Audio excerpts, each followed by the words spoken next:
I am Henry Caldwell. 71 years old, and for 40 years I was the man corporations called when they needed to find missing millions. I was a forensic accountant, a ghost in the financial machine. But to my family, I was just a boring, retired old man who pinched pennies. My ex-wife Patricia left me for a flashy real estate developer named Richard because she wanted excitement. My son Brandon told me Richard was the father figure he always wanted because Richard knew how to spend money while I only knew how to save it. They stripped me of my house, my savings, and my dignity. They thought I was on a one-way flight to obscurity. They were wrong. I was on a business trip to buy their debts. Before I tell you how I legally foreclosed on my ex-wife's wedding in front of 200 guests, tell me which city you are listening from in the comments. Hit like if you believe that silence is not weakness, it is preparation. The sound of the judge's gavel hitting the woodblock was the only thing that cut through the humidity of that Chicago courtroom. It was a sharp final sound, the sound of a life being severed in two. I sat there in my charcoal suit, the one I had worn to my retirement party 3 years ago, and watched the woman I had been married to for 35 years refuse to look at me. Patricia was busy whispering something to her lawyer, a man named Sullivan, who had a smile that looked like it had been sharpened with a whetstone. Mr. Caldwell, the judge, said, looking over his spectacles at me, based on the forensic audit of marital assets and the prenuptial agreement being voided due to the technicality regarding the filing date, the court awards 60% of the liquid savings to the petitioner, Patricia Caldwell. Furthermore, the primary residence at 142 Oakwood Drive is awarded to the petitioner. I did not flinch. I did not stand up and scream about the injustice. I did not beg. I simply did the math. I have always done the math. It is a reflex. I looked at Patricia. She was wearing a new Chanel suit. I knew the retail price was around $4,000. I knew she had leased a new Mercedes last week. I knew the maintenance costs of the Oakwood house were roughly $18,000 a year in property taxes alone, plus utilities and landscaping. Patricia turned to me then. Her eyes were bright with victory.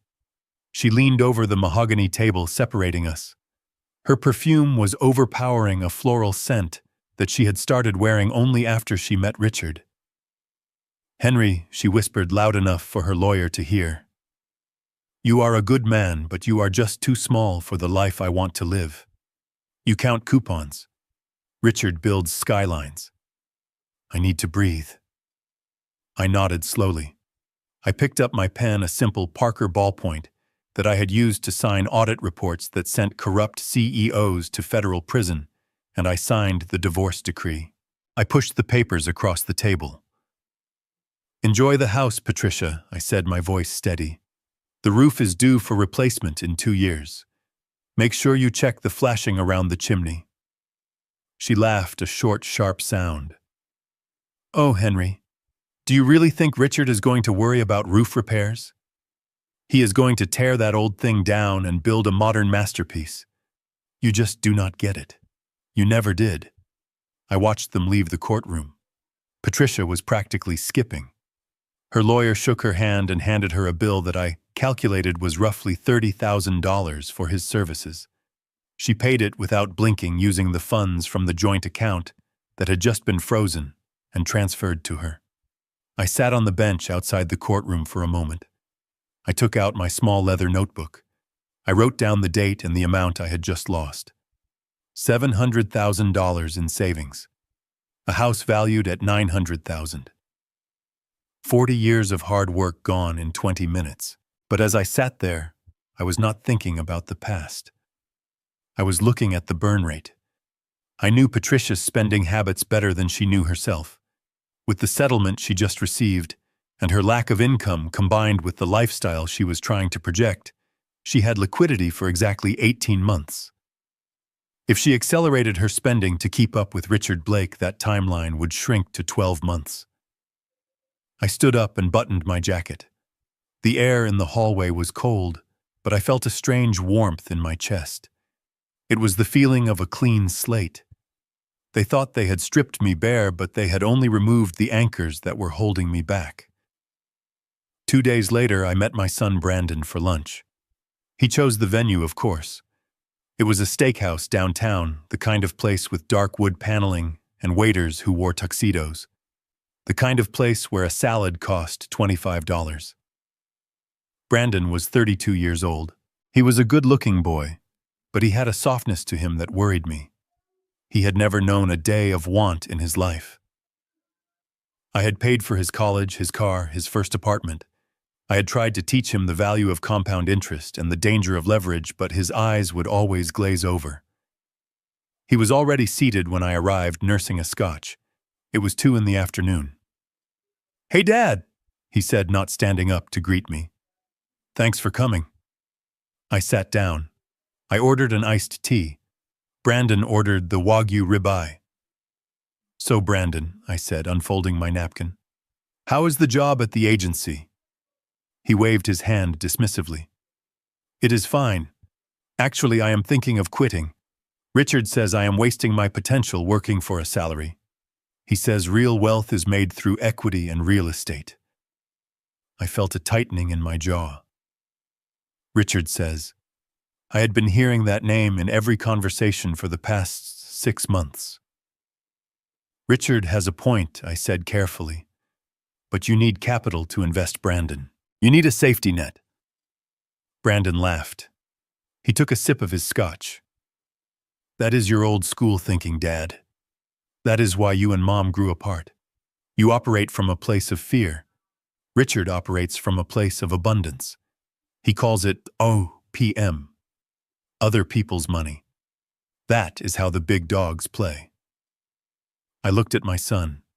He was wearing a watch that I knew he could not afford. A Rolex Submariner. "Nice watch," I said. "Richard gave it to me," Brandon said, beaming. "It was an early wedding gift. He is going to be the best man at my wedding next month, Dad. I wanted to tell you in person." The waiter arrived with the steak. The smell of seared meat filled the air between us. I stared at the iced tea in my glass, watching the condensation roll down the side.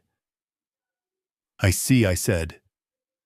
"You are replacing me as your best man." Brandon cut into his steak. He did not look at me. "Look, Dad. It is not personal. It is just optics. The wedding is going to be huge. Richard is paying for everything. The venue is this incredible estate in the Hamptons. Senators are going to be there. Investors. It is a networking event as much as a wedding. Richard thinks it would look better if he stood up there with me. He is just more impressive, Dad. You know how you get around crowds. You stand in the corner and check your watch." I took a sip of tea.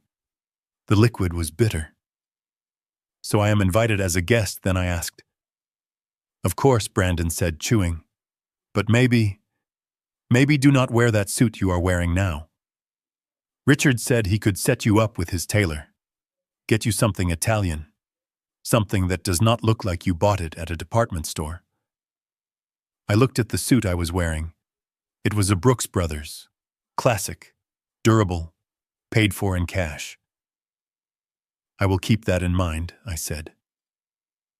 "And the house, Brandon, the one you were looking at in the suburbs." "Oh, that is the best news," Brandon said, putting down his knife. "The bank was giving me a hard time because of my debt-to-income ratio. But Richard stepped in. He is co-signing the loan. Actually, he is putting the down payment down through one of his development companies. We close next week." I froze. My forensic instincts kicked in instantly. A development company putting down a down payment for a personal residence that was tax fraud. That was commingling of funds. That was a red flag the size of a billboard.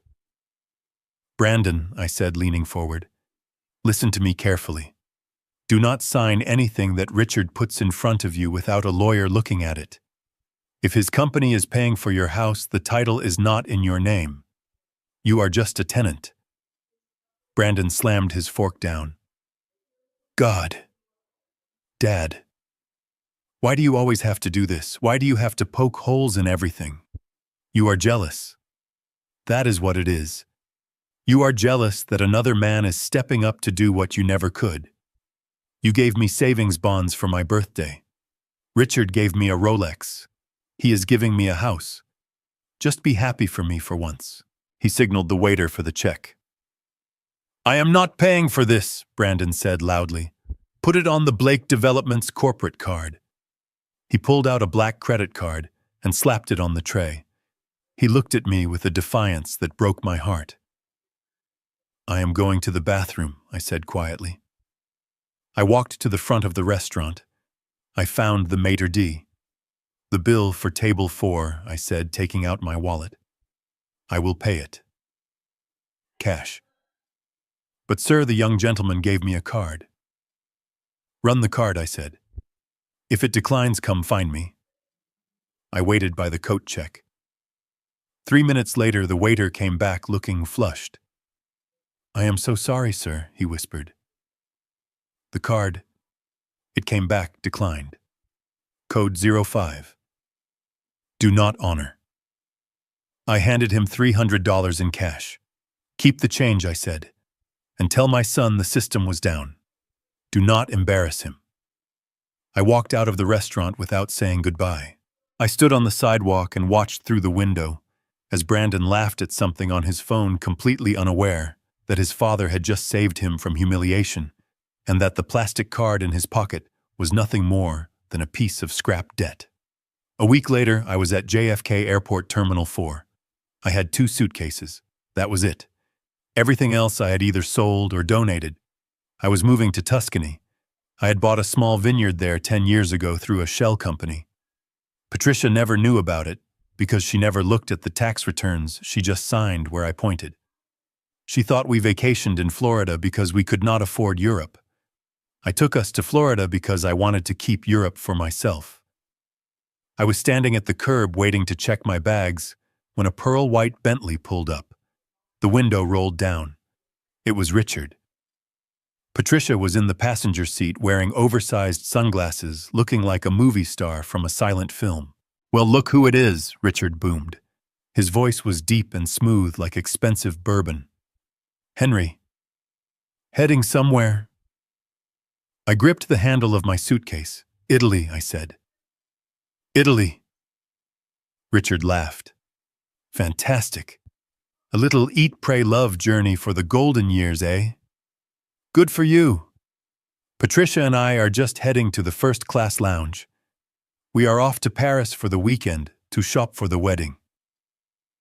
Patricia leaned across him. She lowered her sunglasses. Italy, she said. With what money, Henry? Did you cash out your 401k? Oh, please tell me you are not staying in hostels. I am staying with friends, I said. Richard opened the door and stepped out. He was a big man, tanned loud. He wore a linen suit that screamed money. He walked around the car and popped the trunk. The porter rushed over to help him with their Louis Vuitton luggage. Richard walked over to me. He put a heavy hand on my shoulder. Listen, Henry, he said, lowering his voice. No hard feelings about the wedding rite. Brandon is a good kid. He just needs a little push, a little ambition. I am going to mold him, make him a killer in the business world. You did a decent job raising him, but he is ready for the major leagues now. He patted my shoulder as if I were a child. You just go enjoy your pasta and wine, Richard said. Leave the heavy lifting to me. He turned back to the car. Patricia blew me a kiss. A pity kiss. Ciao, Henry, she called out. Send us a postcard. I watched the Bentley glide away toward the VIP drop-off. I watched the porters struggle with their bags. I watched the world they had built, a world of shiny surfaces and loud noises. I turned and walked into the terminal. I checked my bags. I went through security. I did not look back. I boarded the plane. Seat 1A. I had paid for it with the dividends from a stock portfolio I had started in 1982. Another asset hidden inside a trust that Patricia's lawyer had missed because he was too busy looking at the obvious real estate. As the plane climbed over the Atlantic leaving New York and my old life behind, I opened my laptop. It was a rugged, sturdy machine. Not pretty, but powerful. I connected to the satellite Wi-Fi. I logged into a secure server. I typed in my username and password. The screen went black for a second, then filled with lines of code and data streams. I was not just a retired accountant. I was a specialist in forensic asset tracing. I had spent decades hunting down money that people tried to hide. I opened a new file. I named it Project Vulture. I typed in a search query, Richard Blake. Blake Developments. Blake Global Holdings. The data began to pour in. Tax liens. Unpaid vendor invoices. Leveraged loans. Shell companies registered in the Cayman Islands with zero assets.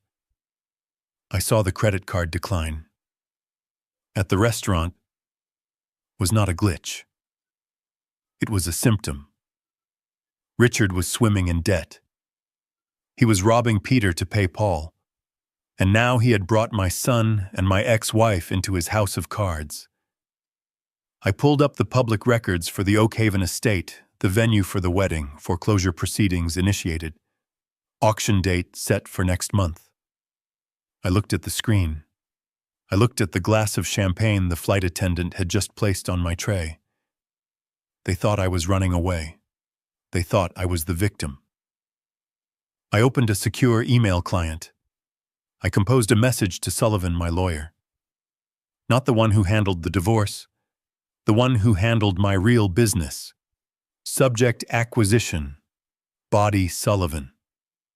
Look into the debt structure of Blake Developments, specifically the mortgage on the Oak Haven estate and the personal guarantees signed by Richard Blake. I want to buy the paper, all of it. Use the Aurora Trust. Hostile takeover. I hit send. The screen blinked. Message sent. I took a sip of champagne. It was crisp, cold. My son wanted to learn about OPM. Other people's money. I was about to give him a masterclass. My ex-wife wanted a life that wasn't boring. I was about to make her life very interesting. I leaned back in the leather seat as the plane reached cruising altitude. Target acquired. While I was learning the rhythm of the seasons in the quiet hills of Tuscany, Patricia was drowning in the noise of Manhattan. I did not need a crystal ball to see what she was doing. I had something better. I had access to the digital footprint of the shell company Richard was using to fund their lifestyle. Every swipe of the card was a data point on my screen. It was like watching a train wreck in slow motion, but the passengers were drinking vintage champagne and celebrating the crash. Patricia had always wanted to be a woman who lunched. She wanted to be one of those ladies on the Upper East Side who spent their afternoons discussing galas and Pilates instructors while their drivers waited outside with the engine running. With Richard, she finally got her wish, or at least the illusion of it. They moved into a penthouse suite at the Pierre Hotel while Richard claimed his new townhouse was being renovated. It was a classic grifter move. Transience masked as exclusivity. I sat on my porch with a glass of red wine and scrolled through the receipts. It was nauseating. $12,000 for handbags at Hermes. $4,000 for a pair of shoes that looked like they would break if you stepped on a pebble. $500 lunches at Le Bernardin. Patricia was not just spending money, she was devouring it. She was trying to fill the hole inside her, the void, where her self-esteem used to be, with silk and leather and truffle oil. She posted everything on social media, photo after photo of her new life. Her smile was wide, too wide. It was the smile of someone who was trying to convince herself as much as her audience. Look at me, she seemed to be screaming. Look at how happy I am without Henry. Look at how colorful my world is now that I have shed the gray skin of my accountant husband. But the numbers told a different story. The numbers whispered the truth that Patricia was too blind to see. The credit utilization on Richard's accounts was hitting 90%. He was cycling debt, paying off one card with a cash advance from another. It was a financial house of cards held together by arrogance and the sheer audacity of his lies. The cracks began to show on a Tuesday afternoon. I remember the day clearly because it was raining in Italy, and the internet connection was slow, but the transaction alert came through loud and clear. They were at Harry Winston on Fifth Avenue. This was the holy grail for Patricia. She had dragged me past those windows for 30 years, pressing her face against the glass, sighing over diamonds that cost more than my first house. I always told her that jewelry was a bad investment, that stones did not pay dividends. She hated me for it. Now she was inside. I could imagine the scene perfectly. The hushed atmosphere, the thick carpets, the sales associate wearing white gloves bringing out a velvet tray. Richard would be sitting there, legs crossed, looking bored, acting as if dropping $50,000 was an inconvenience rather than a catastrophe. Patricia chose a sapphire necklace. I saw the pending charge hit the system. $45,000. It was obscene. It was reckless. It was exactly what Richard needed to keep her sedated. But then the notification changed. Status declined. I leaned forward in my chair. My heart rate did not speed up. It slowed down. This was it. The first tremor of the earthquake. In the store, the atmosphere must have shifted instantly. I know how these systems work. When a card declines at that level, it is not a quiet beep. It is a silent alarm. The smile on the sales associate's face would have frozen. The white gloves would have paused over the card machine. "I am sorry, sir," the clerk would have said, his voice dropping a decibel to avoid embarrassing the other clients. "The card has been declined. Perhaps you have another form of payment." For a woman like Patricia, that moment would have been worse than death. To be shamed in the temple of luxury. To have the illusion shattered in front of strangers. I could picture the blood draining from her face. She would look at Richard, her eyes wide with sudden panic. The doubt she had buried deep down under layers of denial would have surged to the surface. Is this real? Is he real? Or have I made a terrible mistake? But Richard Blake was a professional. He was a master of the pivot. I did not need to be there to know what he did. He would not have flinched. He would have laughed. A loud, confident laugh that filled the quiet room. Unbelievable, he would have said, shaking his head. I just got off the phone with the private client group at Amex. I told them I was going to spoil my beautiful fiancée today, and they must have put a security freeze on the account, because the spending is too high. They think my card has been stolen because no one loves a woman this much. He would have turned to Patricia, taking her cold hand in his. "Baby," he would have said, looking her in the eye with that practiced intensity. "The bank is trying to protect us from my own generosity. Isn't that hilarious?" Then he would have pulled out another card. A debit card linked to the account where he had just deposited the down payment money from a separate scam. "Try this one," he would have told the clerk. "And call the bank, tell them Richard Blake is just getting started." The second card went through. I saw the approval on my screen. The transaction cleared. Patricia breathed again. I knew she did. She pushed the doubt back down.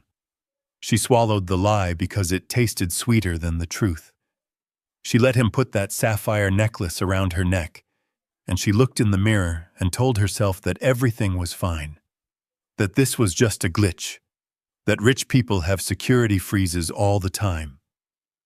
She did not know that the second card drained the last liquid cash Richard had. She did not know that he was now technically insolvent. She walked out onto Fifth Avenue with a blue stone around her neck that was heavier than a millstone, and she felt like a queen. I closed my laptop. The rain was stopping in Tuscany. The air smelled of wet earth and rosemary. I felt a strange mixture of pity and resolve. Patricia had chosen her path.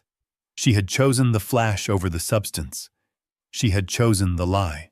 And soon, very soon, I was going to be the one to tell her the truth. not with words, but with the one thing Richard Blake could not fake: ownership. I poured the rest of my wine into the grass. I did not feel like celebrating. The game was rigged and I was the one controlling the dice, but watching them fall was not bringing me joy. It was just bringing me closer to the end. The necklace was the bait, and Patricia had swallowed the hook. Now all I had to do was reel them in. The locals in the village of Montepulciano called me Il Americano Silencioso, the silent American. They watched me arrive with my 2 suitcases, and they assumed I was just another pensioner coming to burn through his retirement savings on sunset views and overpriced pasta. They assumed I was renting the small stone cottage on the edge of the old Rossi estate. They were wrong. I had not rented the cottage. I had purchased the entire estate, 300 acres of neglected Sangiovese vines, and a farmhouse that had not seen a coat of paint since the 1950s. Patricia and my son believed I was living on a fixed income. They thought my world had shrunk to the size of a postage stamp. In reality, my world had expanded to the horizon. The Rossi vineyard was a disaster when I took over. The previous owners had been sentimental. They kept old, diseased vines because their grandfather had planted them. They sold their wine in bulk to local cooperatives for pennies on the euro. They were bleeding cash, and they did not know how to apply a tourniquet. I did. I did not know much about viticulture when I landed, but I knew everything about efficiency. I knew about asset management. I walked the rows of vines not with a poet's eye, but with an auditor's gaze. I saw waste. I saw mismanagement. I saw potential that was being choked by nostalgia. I hired a young agronomist from the University of Florence. His name was Marco. He was brilliant, but he had no funding. I gave him a budget and a mandate. I told him we were not going to make table wine anymore. We were going to make a super Tuscan that would rival Tignanello. We ripped out 40% of the vines. The locals thought I was crazy. They crossed themselves when they walked past the gate. They said I was destroying history. I told Marco that we were not destroying history. We were pruning the dead weight to let the future grow. It was the same principle I used to use when restructuring failing corporations. You have to cut the rot before you can save the body. My days became a study in discipline. In New York, my life had been governed by the opening and closing bells of the stock exchange. Here it was governed by the sun. I woke up at 4 a.m. I made espresso on a stove that was older than I was. I put on work boots, not wingtips. I walked the perimeter of my property while the mist was still clinging to the valley floor. I worked. I did not just supervise. I worked. I learned how to prune a vine so that the energy went into the fruit and not the leaf. I learned how to test the soil pH with my own hands. My skin, which had been pale from 40 years of fluorescent office lighting, turned the color of polished walnut. My hands became calloused.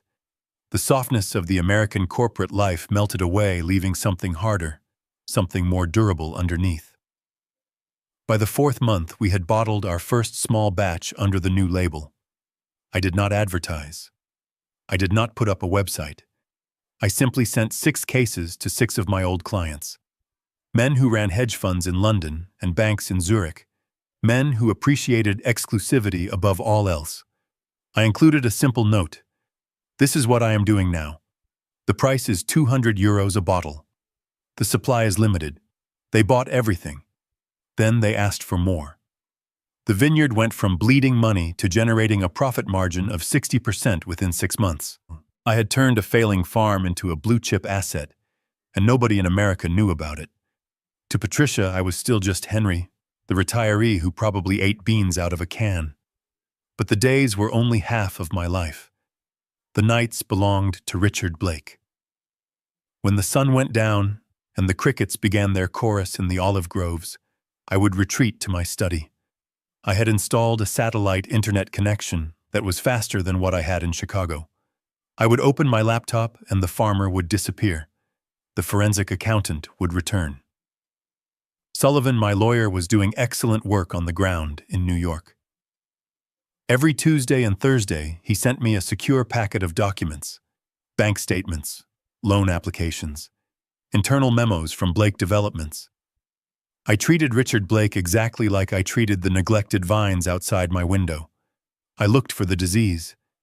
The files were a testament to human greed and stupidity. Richard was not just bad with money, he was criminally negligent. I sat there with my reading glasses perched on my nose, tracing the flow of funds. He had taken a construction loan for a project in Jersey City and used it to pay the lease on his Bentley and the rent on the Pierre Hotel suite. That was wire fraud. He had solicited investors for a luxury condo building in Miami that did not even have the proper permits yet. He had used those deposit funds to pay off the interest on previous loans. That was a Ponzi scheme. I built a spreadsheet, a master file that tracked every lie. I color-coded them. Red for immediate felonies, yellow for civil liabilities, orange for tax evasion. The screen looked like a Christmas tree of corruption. I found it fascinating how much energy Richard spent on maintaining the facade. If he had worked half as hard on actually building something as he did on faking it, he might have been a success. But men like Richard are allergic to work. They are allergic to the kind of discipline I practiced every morning at 4 a.m. They want the harvest without the planting. One night I found the smoking gun. It was a document buried deep in a mislabeled folder that Sullivan's private investigator had recovered from a trash server. It was a personal guarantee.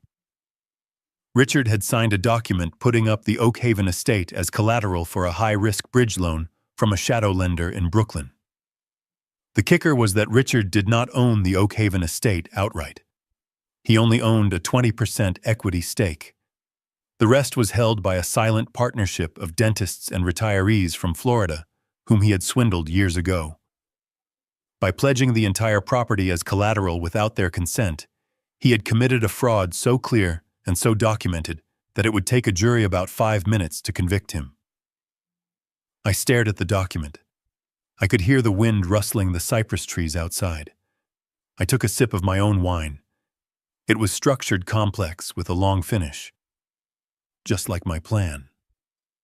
I did not send the document to the FBI. Not yet. That would be too quick. That would be a mercy killing. I wanted Richard to walk down the aisle. I wanted him to stand in front of 200 people and think he had won. I wanted Patricia to taste the victory before I turned it into ash in her mouth. I saved the file. I backed it up to 3 different cloud servers. I closed the laptop. I went to the window and looked out at my vineyard. The moon was full, illuminating the rows of vines that stood like soldiers in the dark. I had saved this land. I had healed it. I had given it a future. And now I was going to use the profits from this land to bury the man who had tried to bury me. I went to bed and slept the deep, dreamless sleep of a man who knows exactly what is going to happen next. The chaotic variable of emotion was gone. There was only the math, and the math was on my side. It was late evening in Tuscany when the phone rang. The sun had already dipped behind the Cypress hills, leaving the sky a bruised purple, and I was sitting on the stone terrace finishing a plate of figs and prosciutto. The air was cool and smelled of damp earth and jasmine. It was the kind of silence that money cannot buy, the kind of peace I had spent 40 years in skyscrapers trying to earn. Then the screen of my phone lit up. It was a video call request. The name on the screen was Patricia. I stared at it for a moment. My thumb hovered over the decline button. I knew nothing good could come from answering. I knew it would be a performance, a curated glimpse into a life she thought I envied. But the forensic auditor in me, the man who had spent decades looking for the one detail that did not fit, pushed the green button. I needed to see the enemy. I needed to see the state of play. The connection crackled, and then her face filled the screen. She was holding the phone high, the angle carefully chosen to eliminate any wrinkles. The lighting was perfect, warm and golden. She was in a room with dark wood paneling and leather-bound books that I suspected had never been opened. "Henry," she squealed. Her voice was too loud for the quiet Italian night. "Look who finally learned how to use technology. We were betting you would be asleep. It is what, like 9 o'clock over there? That used to be your bedtime, wasn't it?" "It is 10, Patricia," I said calmly. "I was just finishing dinner." "Dinner," she laughed. "Probably some rustic stew, right? Well, you are going to want to sit down for this. We just got the proofs back from the printer." She flipped the camera. On the mahogany desk in front of her lay a piece of heavy cream-colored cardstock. It was thick, almost like a small book. The edges were gilded in real gold leaf. The calligraphy was raised embossed in a deep navy ink. It read, "The Wedding of Patricia Caldwell and Richard Blake." And then below that, the location. The Grand Oak Haven Estate, Long Island. Patricia flipped the camera back to her face. Her eyes were wide, manic with excitement. "Can you believe it, Henry?" she whispered as if sharing a state secret. "We got Oak Haven. Do you know how long the waiting list is? 3 years. But Richard made one phone call. One call, Henry, and they bumped a senator's daughter to get us this date. It is the most exclusive venue on the East Coast. The Great Gatsby was basically written about this place." I looked at the invitation. I did not see romance. I saw a line item. I knew the rental fee for Oak Haven was $200,000 for a Saturday evening. That did not include catering, flowers, or the orchestra. "It is very impressive, Patricia," I said. "Expensive." She rolled her eyes. "Oh, stop it. Stop being such an accountant. This is about love. Richard says you cannot put a price tag on a soulmate." Suddenly the camera shook. A heavy arm draped around Patricia's shoulders. Richard squeezed into the frame. He was wearing a silk smoking jacket that looked like something out of a bad movie from the 1950s. He was holding a glass of amber liquid, and his face was flushed. "Henry, old boy," he boomed. His voice distorted slightly over the connection. "Still kicking around in the mud over there in Italy. Patricia tells me you are growing grapes. That is cute. A nice little hobby. Keeps the hands busy." "It is a business, Richard," I said. "Business," he scoffed. He took a swig of his drink. "Real business is happening right here. We are closing on a deal next week that is going to change the skyline of Manhattan. And this wedding, it is going to be the coronation. We have invited everyone. The mayor, the governor. It is going to be the event of the decade." He leaned closer to the camera. His eyes were glassy. "I told Brandon he should invite you," Richard said, lowering his voice to a conspiratorial whisper. "But honestly, Henry, maybe it is better if you stay in Europe. You would feel out of place. This crowd, they are sharks. They eat the weak. And look at you. You look tired. You look like a peasant." Patricia giggled. She tried to hide it behind her hand, but I saw it. She was enjoying this. She was enjoying seeing the man she had promised to love and cherish being reduced to a punchline by a man who treated money like a toy. I did not respond to the insult. I did not defend myself. Because my eyes were not on Richard's face. My eyes were locked on something in the background, over his left shoulder. They were in Richard's home office. Behind him was a chaotic desk piled high with papers. It was a mess, a sign of a disorganized mind. But amidst the clutter, one thing stood out. It was a bright red file folder. It was sitting on top of a stack of unopened mail. The flap was open just enough. The video quality was high definition thanks to Patricia's new phone. I squinted slightly, letting my eyes focus on the logo printed on the corner of that folder. It was a palm tree next to a shield, the logo of Cayman National Bank. But it was the red stamp across the front of the document peeking out that made my blood run cold and then hot with adrenaline. Final notice, overdue. And right below it, a case number and a reference code that started with LIQ, liquidation. My mind raced. A Cayman account meant offshore holding companies. A liquidation notice meant the assets in that offshore account were gone or frozen. Richard wasn't just broke in New York. He was broke globally. He was insolvent in tax havens that were designed to never let you go broke. "Henry, are you still there?" Patricia asked, waving her hand in front of the lens. "You froze. Probably that terrible Italian internet." "I am here," I said. My voice was steady, but my mind was working at 1,000 miles an hour. "Well, we have to go," Richard said, straightening up. "We have a tasting menu to approve. 7 courses. Truffles flown in from France. You know how it is." "Oh, wait, no you don't." He laughed again, a wet, arrogant sound. "Enjoy the grapes," Farmer Richard said. He reached out and ended the call. The screen went black. I sat there in the silence of the Tuscan night. The crickets were still chirping. The air was still sweet. But the dynamic had changed completely. I did not move for a long time.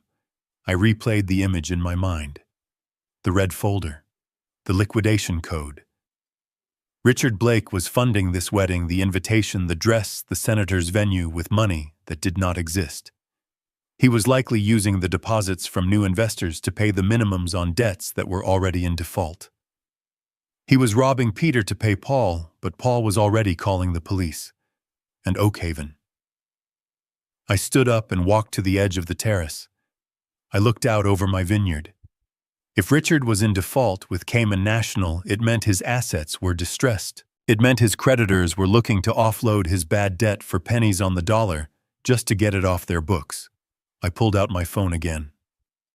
I did not call Patricia. I dialed Sullivan, my lawyer in New York. It was mid-afternoon there. Sullivan answered on the first ring. "Mr. Caldwell." "Sullivan," I said. "I need you to run a search on a Cayman entity linked to Blake Developments. Look for a liquidation filing. And Sullivan, get me the contact information for the distressed asset manager at Cayman National." There was a pause on the line. I heard the clicking of keys. "What are we looking for?" Henry Sullivan asked. "We are looking for leverage," I said. "And Sullivan, find out who holds the mortgage on the Grand Oakhaven estate. If Richard booked it, he had to put down a deposit. If he used a credit line from that Cayman account, the venue contract is likely tied to the frozen assets." "You think he is going to lose the venue?" Sullivan asked. "No," I said, looking at the moon rising over the hills. "I think I am going to buy the venue." I hung up. Patricia wanted a wedding at the most exclusive estate on Long Island. She wanted a day that everyone would remember. I was going to give it to her. I walked back into my farmhouse. I opened a bottle of my own wine, the vintage we had just bottled. I poured a glass. To the happy couple, I whispered to the empty room. The game had just moved from checkers to chess, and I was the only one who knew we were playing. The morning sun was just beginning to burn the mist off the Tuscan hills when I dialed the number for New York. It was midnight there. I knew Sullivan would be in his office. He was a creature of the night, a lawyer who operated best when the rest of the city was asleep. He answered on the first ring, his voice gravelly with coffee and fatigue, but sharp with anticipation. "I have the files in front of me," Henry Sullivan said. "I have been looking at them for 3 hours. This is... I do not even know what to call it. It is not just fraud. It is a masterpiece of stupidity." I took a sip of my espresso. It was strong and bitter, just the way I liked it. I had my laptop open on the heavy oak table, the screen glowing with the same spreadsheets Sullivan was looking at 4,000 miles away. "Walk me through the cash flow, Sullivan," I said. "Tell me what you see in the Jersey City project." Sullivan rustled some papers. I hear the sound of a highlighter squeaking across a page. "Okay, so he raised $15 million from a pension fund in Ohio for a mixed-use development," Sullivan said. "That was 6 months ago. The money hit the account on the 1st of February. By the 3rd of February, $4 million was wire transferred to a shell company in Delaware called Blue Horizon Consulting. And who owns Blue Horizon, I asked, even though I already knew the answer. Richard Blake Sullivan said. Or rather, a trust in his name. And from Blue Horizon, the money went to pay off the bridge loan on the Miami condo project, which was about to default. Exactly, I said. I leaned back in my chair, watching a hawk circle the vineyard. He is using new money to pay old debts. It is a classic Ponzi structure, Sullivan. He is not building buildings. He is building a pyramid of debt. He has to keep bringing in new investors just to keep the lights on. If the music stops for even 1 second, the whole thing collapses. And the music is about to stop, Sullivan said. I am looking at the burn rate here, Henry. Between the wedding deposits, the lifestyle costs, and the interest payments on the hard money loans, he is bleeding about $200,000 a week. He is insolvent. Technically, he has been insolvent for 2 years. I scrolled down to the section of the spreadsheet labeled Grand Oak Haven Estate.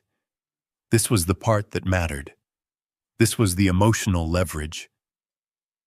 Now look at the venue, Sullivan, I said. Look at the asset sheet for Oak Haven. There was a long silence on the line. I could hear the hum of the air conditioner in his high-rise office. I could hear him breathing as he read the fine print of the mortgage documents we had unearthed. My God, Sullivan whispered. He did not rent it. No, I said. He did not. He is a minority partner, Sullivan said, his voice rising in disbelief. He owns a 20% stake in the holding company that owns the estate. But look at this, Henry. Look at the lien he filed last month. I am looking at it, I said. It is a cross-collateralization agreement. He pledged the entire estate, Sullivan said. He pledged the whole property, 100% of it, as collateral for a $3 million personal loan from a private equity firm in Connecticut. Does he even have the authority to do that? No, I said. He forged the signatures of the other partners. I have the handwriting analysis already queued up. It is a clumsy forgery, Sullivan. He used the same pen pressure for all 4 signatures. This is prison time, Henry Sullivan said. This is federal. If the other partners find out, they will find out eventually, I said. But right now, that is not our concern. Our concern is the lender, the private equity firm in Connecticut. What is their status? Sullivan typed something into his keyboard. They are aggressive, he said. They filed a notice of default 3 days ago. Richard missed the first payment. They are preparing to accelerate the loan. They want to seize the property. They are going to foreclose on the Grand Oak Haven estate the week of the wedding. I closed my eyes for a second, visualizing the scene. Patricia in her dress standing on the lawn while the sheriff put a padlock on the gate. It would be a tragedy. Or a comedy, depending on where you were sitting. I do not want them to foreclose, Sullivan, I said quietly. Sullivan paused. You want to save him? You want to bail him out? No, I said. I want to be the one who forecloses. I stood up and walked to the edge of the terrace. The air was warming up. The day was beginning. Here is what we are going to do, Sullivan. I want you to contact that private equity firm in Connecticut. Call them now. Wake them up if you have to. Tell them you represent a distressed asset fund called the Aurora Trust. Aurora, Sullivan said. That is the shell company you used to buy the vineyard. Correct, I said. It is clean, it is anonymous, and it is very liquid. Tell them Aurora is willing to buy the non-performing note on the Oak Haven estate. Offer them 100 cents on the dollar for the principal. Tell them we will take the headache off their hands. We will handle the legal fees. We will handle the eviction. We just want the paper. They will take that deal in a heartbeat, Sullivan said. They just want their money back. They do not want to manage a wedding venue. Exactly, I said. And Sullivan, there is more. I want you to look at the other debts. The credit lines from Cayman National. The mortgage on the penthouse. The car leases. I want Aurora to buy everything. I want to buy every single dollar of debt that Richard Blake owes to anyone in this world, Henry Sullivan said, and there was a note of warning in his voice. This is going to cost millions. You are throwing good money after bad. You will never recover this cash from Richard. He is dry. I am not investing in Richard, I said, gripping the stone railing of the balcony. I am investing in justice. I am buying the right to stand in that room and be the only person who matters. When I own his debt, I own him. I own the shirt on his back. I own the ring on Patricia's finger. I own the ground they are standing on. I watched a worker in the vineyard below starting to prune the vines. He was methodical. Chop, chop, chop, removing what was dead to save what was living. Do it, Sullivan, I said. Wire the funds from the Zurich account. I want the paperwork signed and notarized by the end of the business day in New York. By the time Richard wakes up this morning to drink his green juice and lie to my son, I want to be his landlord, his banker, and his executioner. Sullivan let out a low whistle. You are a cold son of a bitch, Henry, he said, but I could hear the admiration in his voice. I have never seen a hostile takeover like this. It is surgical. It is forensic, I corrected him. We are not killing him, Sullivan. We are just auditing him. We are balancing the books. Patricia wanted a man who could give her the world. Well, I am buying her world. I am going to hold the deed to her happiness. Is there anything else? Henry Sullivan asked. Yes, I said. Once the papers are signed, I want you to file an emergency motion with the court. Do not serve it to Richard yet. Keep it in your briefcase. But have the foreclosure order stamped and ready. I want the power to shut down that wedding with a single phone call, but I do not want to use it until the moment is perfect. When is the moment? Sullivan asked. When they say I do, I said. I hung up the phone. My hand was not shaking. My pulse was slow. I felt a strange sense of clarity. For months, I had been the victim. I had been the discarded husband, the boring accountant, the man who wasn't enough. But now I was something else. I was the bank. And the bank always wins. I went back inside the farmhouse. I opened the safe in my study and took out a small velvet box. Inside was my old wedding ring, a simple gold band. I looked at it for a long time. Then I dropped it into the trash can next to my desk. I did not need it anymore. I had a new contract now. I sat back down at the computer. I pulled up the guest list for the wedding, which I had extracted from the wedding planner's insecure server. I saw the names of senators, business tycoons, socialites, people who judged worth by net worth, people who thought Richard Blake was one of them. I scrolled down to the name Henry Caldwell. It wasn't there. I wasn't invited. I typed my name into the spreadsheet.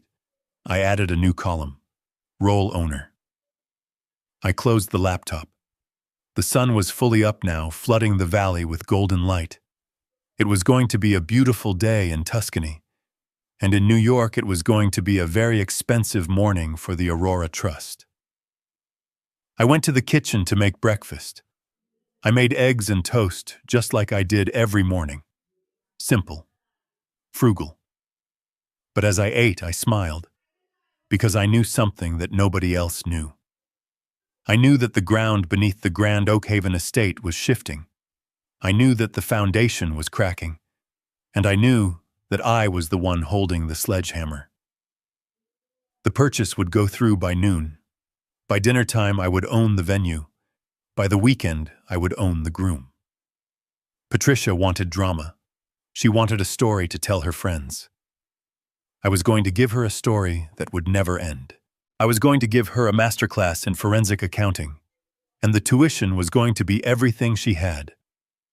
While Richard was busy trying to keep his sinking ship afloat by bailing out water with a teaspoon, my son Brandon was walking into the most dangerous room in America. It was not a burning building or a war zone. It was a title company conference room on Wall Street. I watched the event unfold through the digital eyes of the notary public, who was actually an associate of Sullivan's firm. We had eyes everywhere now. The closing was scheduled for 10 in the morning. Brandon arrived wearing a suit that was too tight and a watch that was too heavy. He looked the part of the young, successful man he desperately wanted to be. He did not look like a man who was about to sign his life away. Richard was there, of course. He had to be. He was the puppet master. He was wearing his signature power tie and smelling of expensive cologne and desperation. To the untrained eye, he looked like a benevolent stepfather helping his boy get a foothold on the property ladder. To me, he looked like a vampire sitting next to a blood bank. The stack of documents on the table was 3 inches thick. Anyone who has bought a house knows the drill. It is a mountain of legal jargon disclosures and binding agreements. A prudent man reads every page. A careful man asks questions. I had taught Brandon to be a prudent man. I had taught him to read the fine print, because the large print giveth, but the small print taketh away. But Brandon was not listening to my voice anymore. He was listening to Richard. "Just sign by the tabs, kid," Richard said, tapping the table impatiently. "The lawyers have looked at all of this. It is just boilerplate, standard procedure. We have a lunch reservation at Nobu in an hour, so let's chop. Brandon laughed. He picked up the pen. It was a Mont Blanc that Richard had handed him, a prop for the performance. "I trust you," Richard, Brandon said. "You are the expert." I watched the video feed on my laptop in Tuscany, and I felt a physical pain in my chest. It was not anger. It was the crushing weight of disappointment. My son was committing financial suicide, and he was doing it with a smile because he was too lazy to do the work. He was too enamored with the idea of the house to care about the reality of the debt. He signed the first document. The deed of trust. That was standard. He signed the second document. The mortgage note. Also standard. Then came the third document. Richard slid it across the table seamlessly. He buried it under a disclosure form about lead paint. "This one is just for the insurance," Richard said casually. "Just an indemnity thing. Sign here." Brandon did not even look at the header. He did not see the words personal guarantee and unsecured credit line authorization. He did not see the interest rate, which was set at 24%. He just signed his name with a flourish. Brandon Vance. With that signature, he did not just buy a house. He authorized Richard to open a line of credit in Brandon's name. A shadow line. A line that Richard intended to use to pay for the catering and the flowers and the orchestra at the Oak Haven wedding. Richard was tapped out. His credit was frozen. He needed a fresh host. And he had found one in my son. I wanted to scream through the screen. I wanted to smash the laptop and fly to New York and shake Brandon until his teeth rattled. I wanted to yell, "Read the paper, you fool, look at what you are doing." But I sat still. I took a sip of water. I forced myself to remember why I was doing this. If I intervened now, Brandon would never learn. He would always be the boy who needed saving. He would always be the victim. He needed to feel the fire to understand that it burns. The signing continued. Richard was smooth. He was operating on pure adrenaline. He knew that if Brandon paused for even a second, if he asked one question, the whole scheme would unravel. So Richard kept talking. He talked about the pool parties they would have at the new house. He talked about the neighbors who were investment bankers and models. He filled the air with noise so that Brandon could not hear the sound of the trap snapping shut. And then came the final document. The one that sealed the coffin. It was a cross-collateralization agreement. It linked Brandon's new house to Richard's existing debts. It essentially said that if Richard defaulted on his loans, the bank could come after Brandon's house. "This is just a formality," Richard said, yawning. "It links our portfolios so we get a better interest rate. It is how families build wealth together. We leverage each other's assets." Brandon hesitated for a fraction of a second. "Does this mean I am liable for your business, Richard?" he asked. Richard laughed, A deep, booming laugh that echoed in the small room. Liable kid, I am worth $50 million. If anything, I am liable for you. I am doing you a favor here. I am letting you ride my coattails. Do not overthink it. Do you want the keys or not? Brandon nodded. He looked ashamed for even asking. Sorry, he said. Dad used to say, never cosign. Richard's face hardened. Your dad is renting a farm in Italy, Brandon. I am buying a city block. Who do you want to listen to? Brandon signed. It was done. In that moment, my son became the primary debtor for a wedding that cost more than he made in 5 years. He became the owner of a house that was already underwater because it was anchored to Richard's sinking ship. He became a pawn. They stood up, shook hands with the title officer. Richard slapped Brandon on the back. Congratulations, homeowner, Richard said. You are a man now. They walked out of the room, leaving the stack of signed papers on the table. The notary scanned them immediately and uploaded them to the secure server where Sullivan accessed them within minutes. I opened the files. I looked at Brandon's signature. It was shaky. Subconsciously, he knew he had made a mistake, but consciously, he was walking to Nobu to eat sushi with a con artist.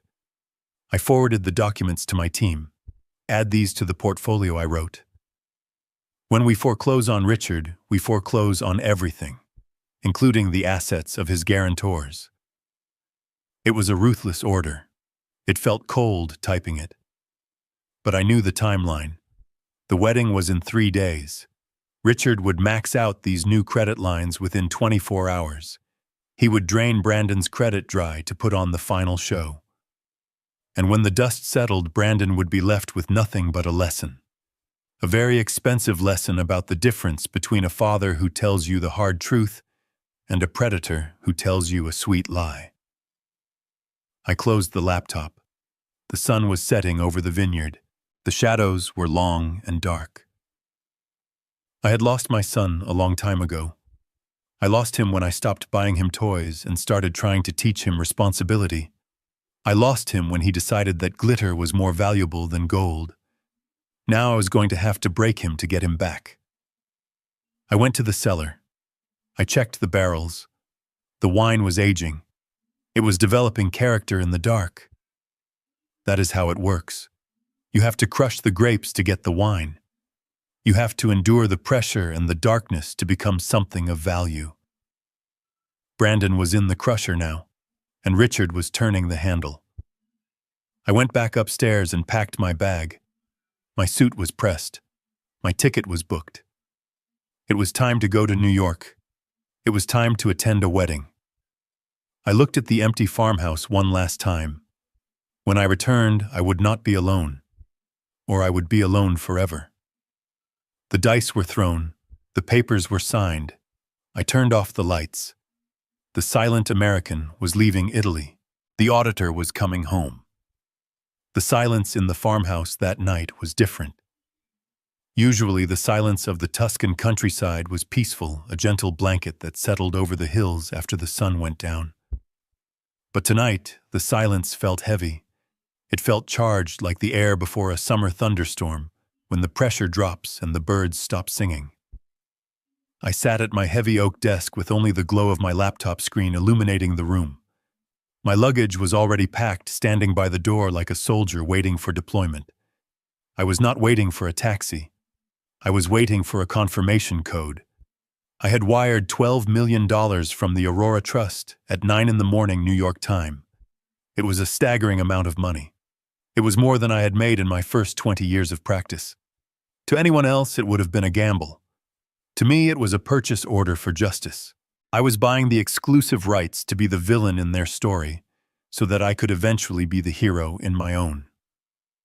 The cursor on the screen blinked.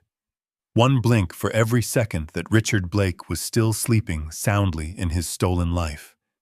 One blink for every lie Patricia had told herself about her new happiness. One blink for every signature my son Brandon had put on a document he did not understand. Then it happened. The email client refreshed. A single new message appeared at the top of the inbox. The subject line was 3 words: Transaction execution confirmed. I opened it. I did not rush.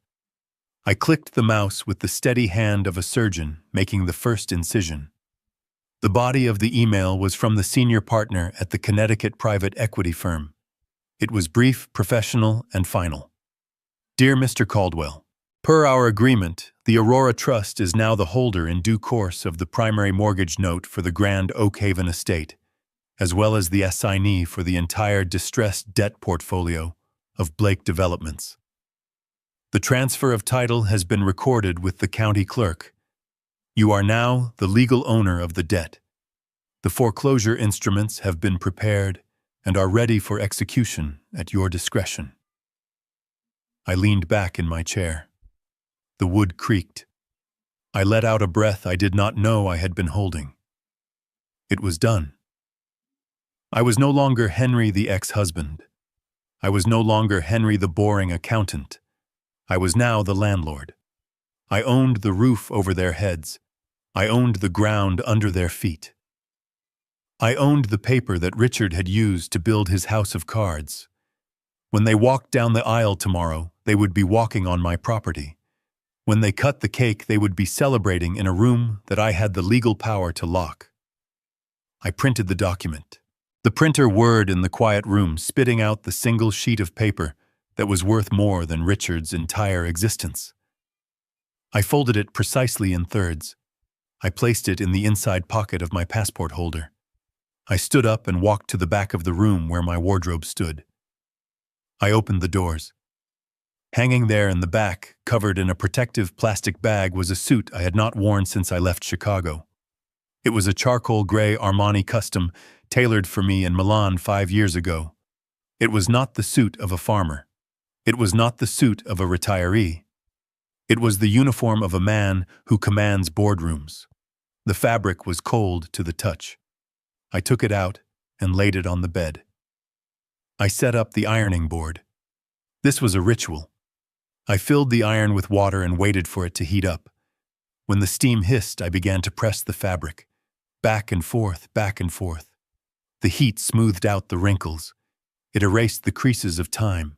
With every pass of the iron, I felt myself changing. The soft edges of the man who had tended vines in the sunlight were hardening. The calluses on my hands were hidden now, but the steel in my spine was exposed. I ironed the shirt until it was crisp enough to cut glass. I polished my black Oxfords until I could see my own reflection in the leather. I looked at that reflection. The eyes staring back were not sad. They were focused. They were the eyes of a wolf that has finished tracking its prey and is now preparing to spring. I checked my phone. I opened the airline app. I had booked the ticket an hour ago. One way. Florence to JFK first class. Seat 1A. Patricia and Richard thought I was counting pennies. They thought I was sitting in a crumbling farmhouse eating bread and cheese, lamenting my lost status. They had no idea that I was flying toward them in a seat that cost more than her wedding dress. They had no idea that the man coming for them and was not coming to beg for a seat at the table, but to repossess the table itself. I finished packing. I placed the suit in the garment bag with care. I put my laptop in my leather briefcase, the same briefcase I had carried during the Enron audits. It was battered, but it was strong, just like me. I walked out onto the terrace one last time. The moon was high now. The vineyard was silver in the light. I would miss this peace. I would miss the simple, honest work of the earth. But some weeds are too deep to be pulled by hand. Some rot requires fire. I looked at the time. My driver would be here in 20 minutes. I poured the last of the wine down the sink. I did not need liquid courage. I had the law. I picked up my phone and looked at the last text message Brandon had sent me. It was a photo of him and Richard at the bachelor party holding expensive cigars. The caption read, "Living the good life, Dad." Wish you could understand. I deleted the message. I understand perfectly, son, I whispered to the empty room. I understand that the bill always comes due, and I am the one bringing the check. I turned off the lights. The farmhouse plunged into darkness. I walked out the door and locked it behind me. The gravel crunched under my feet as I walked to the gate. I did not look back. The storm was not coming from the sky. The storm was sitting in the back of a black sedan heading for the airport. The storm was wearing a bespoke suit and carrying a foreclosure notice. And when it made landfall in New York, nothing would be left standing.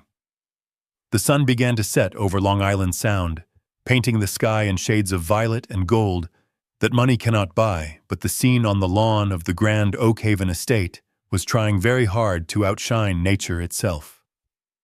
From my vantage point on the security monitors inside the estate manager's office, I could see every detail of the production. And it was a production. It was not a wedding. It was a theatrical performance designed to convince the world that Patricia Caldwell and Richard Blake were American royalty. The air was thick with the scent of 5,000 white hydrangeas imported from Holland that morning. I looked at the invoice on my screen. $12,000 for flowers that would be dead by tomorrow. Tables were draped in heavy Irish linen and set with crystal stemware that caught the last rays of the sun. A 12-piece string orchestra was playing Mozart near the rose garden, their music drifting over the manicured grass like a lullaby for the wealthy. And there was Patricia. She was standing near the champagne tower, a pyramid of crystal coupes that was being filled by a waiter pouring Dom Perignon from a magnum bottle. She was wearing a custom Vera Wang gown that I knew cost more than the average American earns in a year. It was silk and lace tight at the bodice and flowing at the skirt, designed to make a 60-year-old woman look 30. She looked radiant. I have to give her that. She looked like a woman who had won the lottery.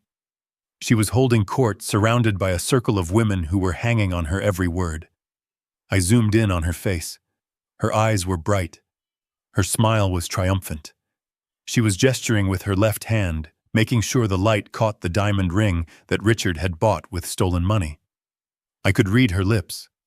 She was telling them about the honeymoon. We are taking a private jet to the Maldives, she was saying. Richard says commercial travel is just too exhausting. She believed it. That was the tragedy of it. She truly believed that she had escaped the mundane life I had provided for her. She thought she had traded a Honda for a Ferrari. She did not know that the Ferrari had no engine and no brakes. She was drinking the champagne and letting the bubbles go to her head, intoxicated by her own perceived success. She was the queen of the manor, unaware that the king had already lost the war. But Richard knew. While Patricia was floating on a cloud of delusion, Richard was drowning in reality. He was standing near the entrance to the main tent, ostensibly greeting guests. He looked the part in his tuxedo, his hair slicked back, his smile fixed in place like a mask. But I was watching his hands. His right hand was in his pocket, clutching his phone like a lifeline. Every 30 seconds he would pull it out and glance at the screen. I knew exactly what he was seeing because I was seeing the mirror image on my laptop. Notification. Wire transfer failed. Notification. Vendor payment declined. Notification. Urgent message from the catering company manager asking why the final balance had not cleared. I zoomed in on his face. Beads of sweat were forming on his forehead, just below his hairline. He wiped them away with a monogrammed handkerchief. His eyes were darting around the crowd, not looking for friends, but looking for threats. He was looking for the caterer. He was looking for the venue manager. He was looking for anyone who might walk up to him and whisper that the credit card had been rejected. A waiter walked by with a tray of hors d'oeuvres. Richard grabbed a glass of scotch. He downed it in one gulp. His hand was shaking slightly. My son Brandon walked up to him. Brandon looked happy, oblivious. He clapped Richard on the back. "Great party," Richard Brandon said. Everyone is talking about the ice sculpture. Richard flinched. He forced a laugh that sounded more like a cough. Glad you like it, kid, Richard said. Listen, do me a favor. If the band leader asks for me, tell him I am dealing with a VIP guest, and I will settle up with him later, okay? Just keep him off my back. Brandon nodded eagerly. Sure thing, Richard. You are the boss. Richard patted Brandon's shoulder, but his eyes were already back on his phone. He was typing furiously now, probably trying to move funds from one empty account to another, trying to perform financial alchemy before the salad course was served.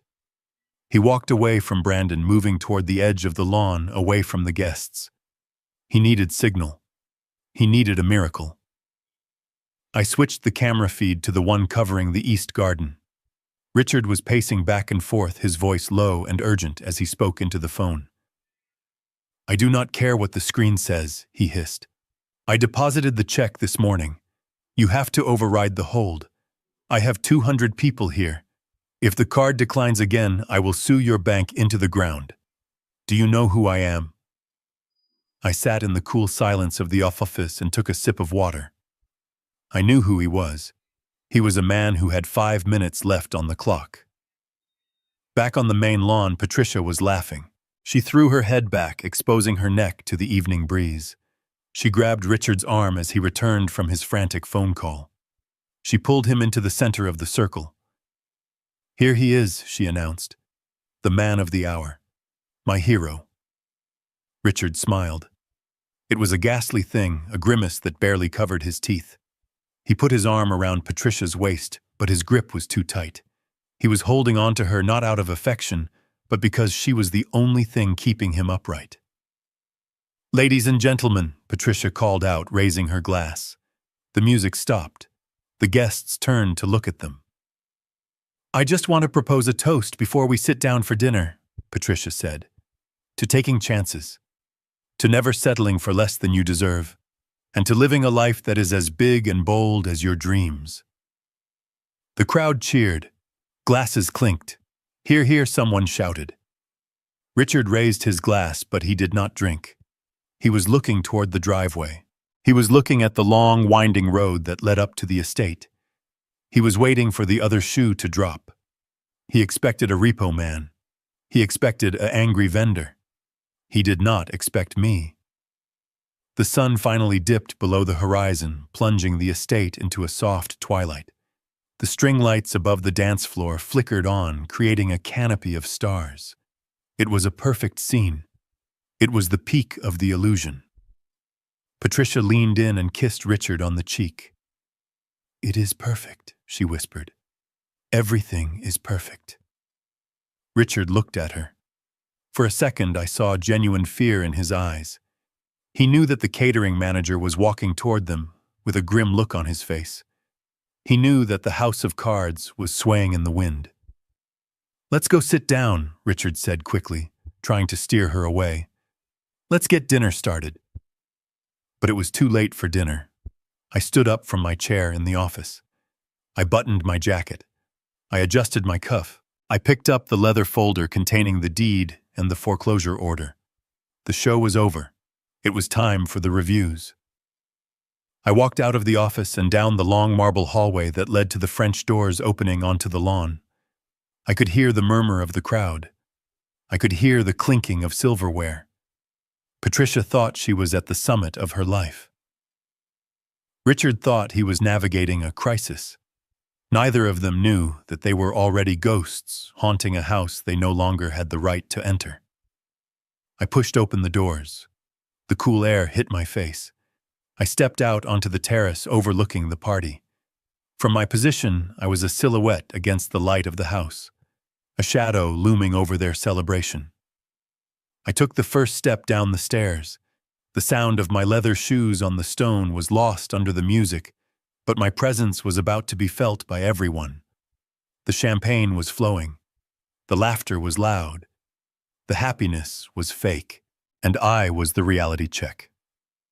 The sound of my leather Oxfords striking the marble of the terrace was a sharp, rhythmic cadence that cut through the humid evening air. I walked slowly. I walked with the deliberate pace of a man who owns the ground he is walking on. The conversation at the nearest tables died out first. It was a ripple effect. One by one, the guests turned to see what had silenced their neighbors. They expected perhaps a celebrity or a politician. What they saw was me.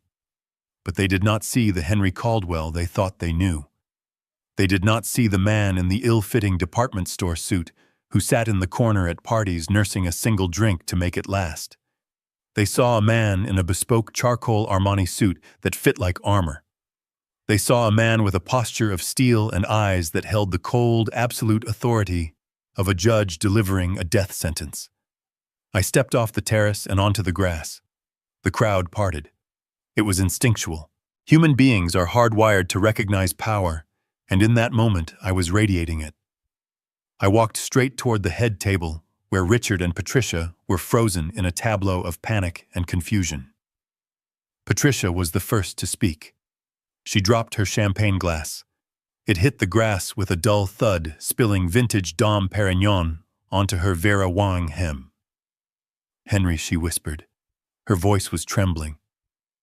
"What are you doing here? You were in Italy. You look different." I did not look at her. My gaze was fixed on Richard. He was standing with his back to the band, his face a mask of red fury that was rapidly draining into pale fear. He knew the wolves were at the door, but he had not expected the alpha wolf to be his wife's ex-husband. Richard straightened his jacket. He tried to summon the arrogance that had carried him through 65 years of mediocrity. He stepped forward, blocking my path to Patricia. "What is the meaning of this?" he barked. His voice cracked slightly, betraying him. "This is a private event, Henry. You are trespassing. I ought to have you thrown out on the street where you belong." "Security." He looked around wildly, waving his hand for the estate security guards. Two large men in black suits started to move toward me from the perimeter. Patricia recovered her voice. She stepped up beside Richard, clutching his arm. "Henry, please," she hissed. "Do not make a scene. We are happy. Can't you just let us be happy? If you need money, we can write you a check. Just go. You are embarrassing yourself." I stopped. I stood 3 feet from them. I looked at the diamond on her finger. I looked at the sweat on Richard's brow. I looked at my son Brandon, who was standing off to the side, his mouth open, his eyes wide with shock. "I am not here for money, Patricia," I said. My voice was low, but in the silence of the lawn it carried to the back rows. "And I am not here to make a scene.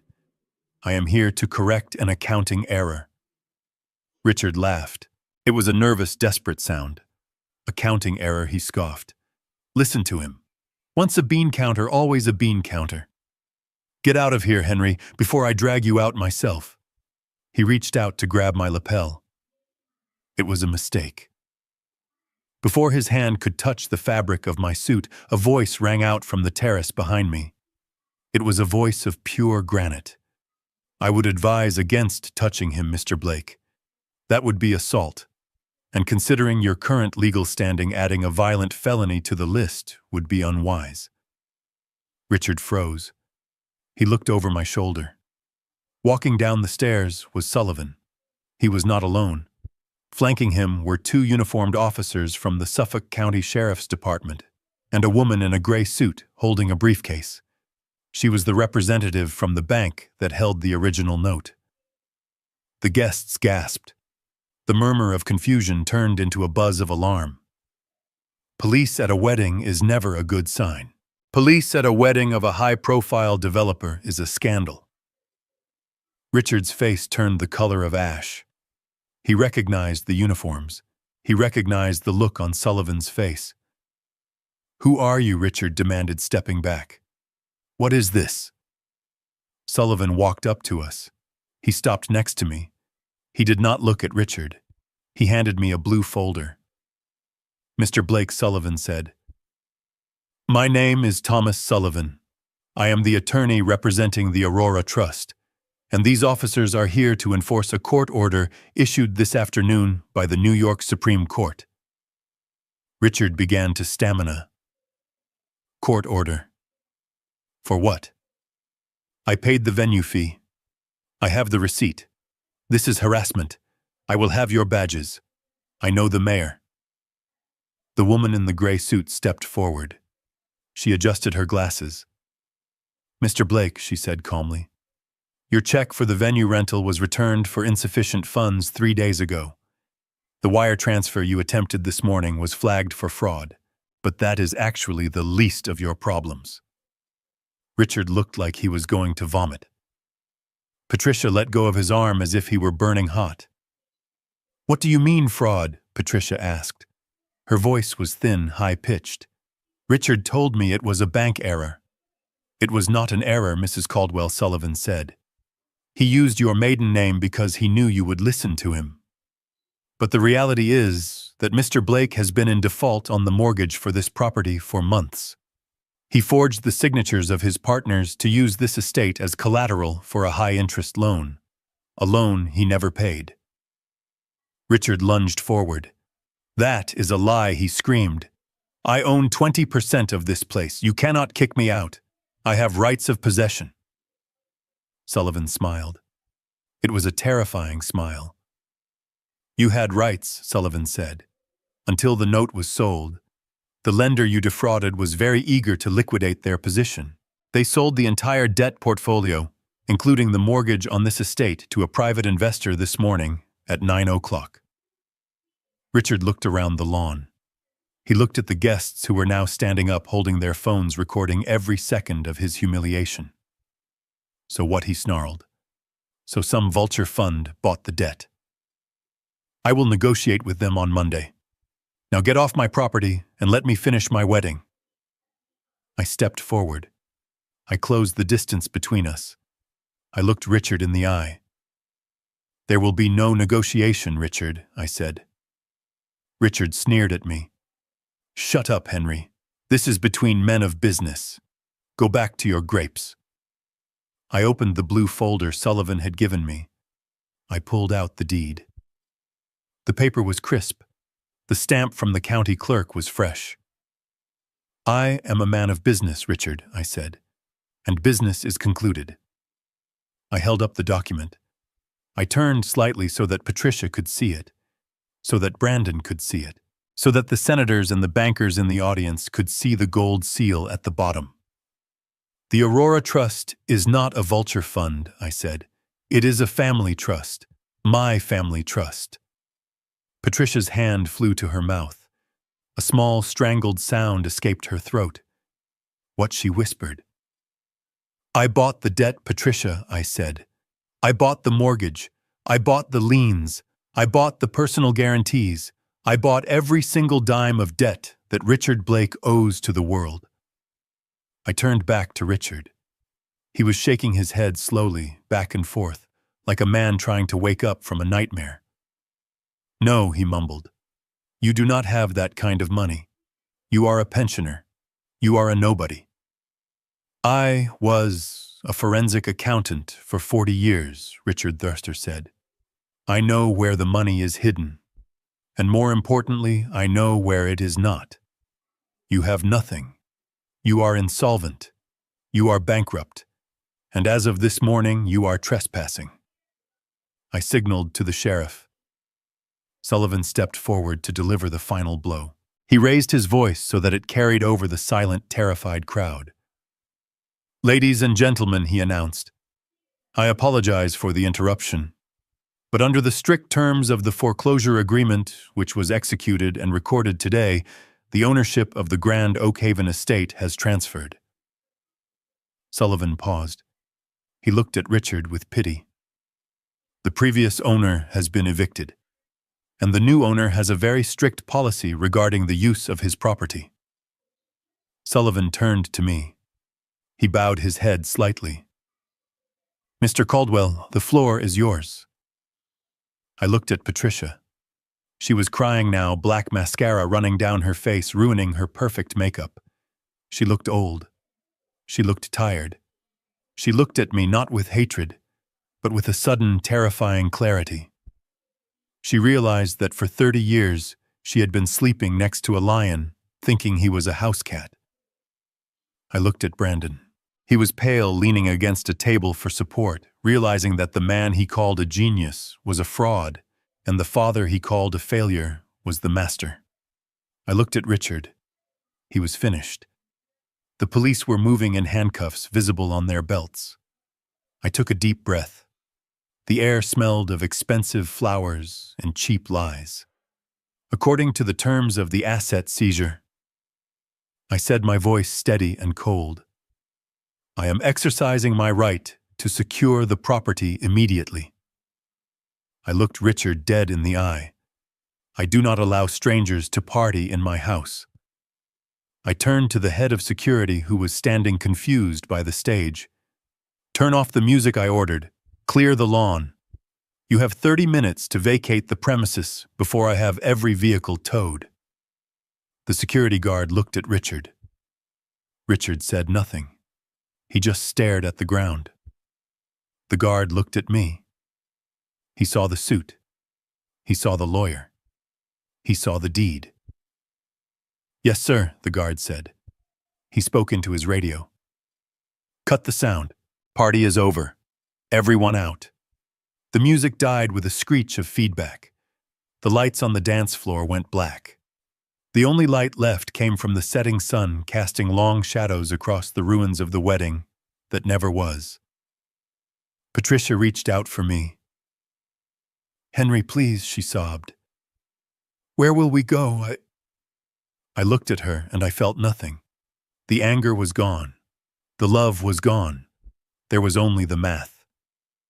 That is a variable you should have calculated, Patricia, I said. I turned my back on them. I walked back toward the house, leaving the chaos behind me. I walked past the stunned guests who parted for me like the Red Sea. I did not stop. I did not look back. I had balanced the books, and the bottom line was 0. The silence that descended on the lawn of the grand Oakhaven estate was heavier than the humid night air. It was a physical weight pressing down on 200 guests who were suddenly realizing they were not witnessing a wedding, but a crime scene. The string lights overhead flickered once and then died, leaving us illuminated only by the harsh floodlights from the security perimeter. It was a fitting lighting change. We had moved from romance to interrogation. I stood there with my hands in the pockets of my bespoke suit, watching the inevitable conclusion of Richard Blake's life. He did not go quietly. Men like Richard never do. They scream and thrash because they believe that if they make enough noise, the universe will bend to their will. You cannot do this, Richard screamed as the first officer took hold of his arm. Do you know who I am? I am a pillar of this community. This is a misunderstanding, a clerical error. Call my lawyer. Call the mayor. The officer did not call the mayor. He calmly twisted Richard's arm behind his back. The sound of the handcuffs ratcheting shut was a sharp mechanical click that echoed across the terrified silence. It was the sound of a ledger closing. Mr. Blake, the officer said, his voice bored and professional. You are under arrest for wire fraud, bank fraud, and grand larceny. You have the right to remain silent. I suggest you use it. Richard looked at the crowd. He looked at the senators and the CEOs he had invited to witness his triumph. He was pleading with his eyes, begging them to intervene. But they all did the same thing. They looked away. They checked their phones. They took a sudden interest in their shoes. In the world of the elite, failure is contagious, and nobody wanted to catch what Richard had. Then the screaming started. It was Patricia. The shock had worn off, replaced by the raw, primal panic of a woman watching her future being hauled away in chrome bracelets. She lunged toward the police officers, grabbing at Richard's sleeve. No, she shrieked. You are making a mistake. He is wealthy. He owns buildings. We are going to the Maldives tomorrow. You cannot arrest the groom. One of the officers gently but firmly pushed her back. Ma'am, step back, or you will be arrested for obstruction of justice. Patricia stumbled back, her high heels sinking into the soft grass. She lost her balance and fell to her knees. Her Vera Wang dress, the symbol of her new life, was now stained with dirt and grass. She looked up and her eyes found me. Henry. It was a cry for help. It was a demand. It was the voice she had used for 35 years when she wanted me to fix a leaking pipe or pay a bill she had forgotten. "Henry, do something," she sobbed, crawling toward me. Tell them this is a mistake. You are an accountant. You can explain the numbers. Help him. Help us." I looked down at her. I saw the woman I had loved. I saw the woman who had nursed me when I was sick. But I also saw the woman who had called me boring. The woman who had looked at my life's work and called it small. "I cannot help him, Patricia," I said, my voice devoid of any warmth. "The numbers do not lie. Richard has been spending money he does not have for 5 years. The wedding ring on your finger is evidence in a federal investigation. The dress you are wearing was bought with stolen funds." Patricia looked at the ring. She tried to pull it off, but her hands were shaking so badly she couldn't. "But us," she cried. "Henry, we were family. Doesn't that mean anything to you?" "It means everything to me," I said. "That is why I am here, to make sure the family accounts are balanced." I turned my gaze to the side where my son Brandon was standing. He was not screaming. He was not moving. He was frozen. He was staring at Richard being shoved into the back of a squad car, his face a mask of absolute horror. "Brandon," I said.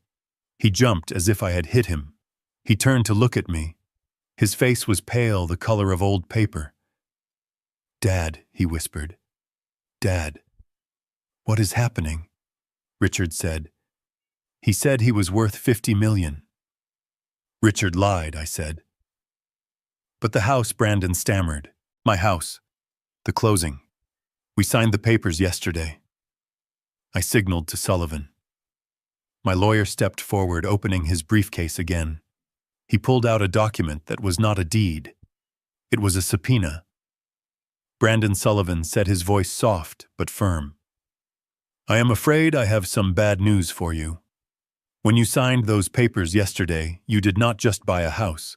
You signed a cross-collateralization agreement with Richard's shell company." Brandon blinked. "I do not understand." "It means," Sullivan continued, "that you pledged your new home and your personal credit as security for Richard's debts. Now that Richard has defaulted, the bank has the right to call in all guarantees." Brandon looked at me, his eyes filling with tears. "What does that mean, Dad?" "It means," I said, stepping closer to him, "that you are bankrupt, Brandon. The house is gone. Your credit score is 0. You are liable for the wedding costs, the catering, even the flowers that are wilting right now. You signed your name next to a con man because you were too lazy to read the fine print." Brandon's knees buckled. He grabbed the edge of a table to hold himself up. "Fix it," he begged. "Dad, you have money now. You bought the estate. You can pay it off. Please. I will lose my job. I will lose everything." I looked at my son. This was the moment. The moment every parent dreads, but every parent must face. The moment when saving your child is the worst thing you can do for them. "I could write a check," I said. "I could pay off your debt, Brandon. It would be easy for me." "Then do it," he cried. "Please, Dad. I am your son." "No," I said. The word hung in the air. "If I pay it," I said, "you will never learn. You will always be the boy who looks for the easy way out. You wanted to learn about other people's money. Well, now you are going to learn about your own responsibility." "But where will I go?" Brandon whispered. "I do not know," I said. "That is for you to figure out. You are a man, Brandon. Start acting like one." I turned away from him. It was the hardest thing I have ever done. I heard him sobbing behind me. I heard Patricia screaming my name. I heard the sirens wailing as Richard was driven away. The guests were fleeing now, scuttling toward the parking lot, like cockroaches when the kitchen light is turned on. They wanted to distance themselves from the disaster. They were deleting photos from their phones, erasing their association with the fallen king. I stood alone in the center of the lawn, the master of the estate, the owner of the ruin. Sullivan walked up to me, closing his briefcase. "The police have cleared the building, Henry," he said. "The catering staff is asking if they should pack up the food." "Tell them to donate it to the homeless shelter in the city," I said. "At least someone should get a good meal out of this mess." And Mrs. Caldwell Sullivan asked, "And your son?" "Security is asking if they should be removed." I looked at the huddled figures of my ex-wife and my son. They were sitting on a bench near the fountain, holding each other in the wreckage of their vanity. "Give them 10 minutes," I said. "Then escort them to the gate. They can call an Uber." I walked toward the French doors of the mansion. I entered the grand ballroom where the reception was supposed to be held. It was empty. The tables were set. The candles were unlit. It was a ghost ship. I walked to the bar and poured myself a glass of water. My hands were steady. My heart was calm. I had done it. I had executed the plan to the letter. I had stripped them of their illusions. I had forced them to look in the mirror. But as I stood there in the silent, cavernous room, I did not feel triumph. I felt a profound sense of closure. The account was closed. The balance was zero. I took out my phone. I opened the airline app. I booked a ticket back to Florence for the next morning. I was done with America. I was done with the noise. I was ready to go back to my vines. Vines are honest. If you treat them well, they give you fruit. If you neglect them, they die. They do not lie. They do not pretend. I walked out of the front door of the mansion, leaving the door unlocked. I did not care. There was nothing in there that I wanted. As I walked down the driveway past the police cars and the fleeing guests, I saw Patricia one last time. She was standing by the gate, shivering in the night air. She looked at me, and for the first time in years, I saw respect in her eyes. It was the respect born of fear. "Goodbye, Henry," she whispered. "Goodbye, Patricia," I said without stopping. I got into the back of the waiting black sedan. "To the airport," I told the driver. The car pulled away, leaving the grand Oakhaven estate behind in the darkness. I did not look back. The rear-view mirror showed only the red taillights fading into the night. I closed my eyes. I was tired. But it was a good tired. It was the exhaustion of a job well done. The audit was complete. The drive to John F. Kennedy International Airport was quiet. I did not turn on the radio. I did not check my phone. I simply watched the lights of New York City streak past the tinted window of the limousine like shooting stars. For decades, this city had been my home. It had been the place where I built my career, where I raised my son, where I tried and failed to make my wife happy. Now, as the skyline retreated into the distance, becoming nothing more than a jagged, glowing line on the horizon, I felt a profound sense of detachment. It was as if I were leaving a theater after a long and exhausting play. The curtain had fallen. The actors had been dismissed. And I was finally walking out into the fresh air.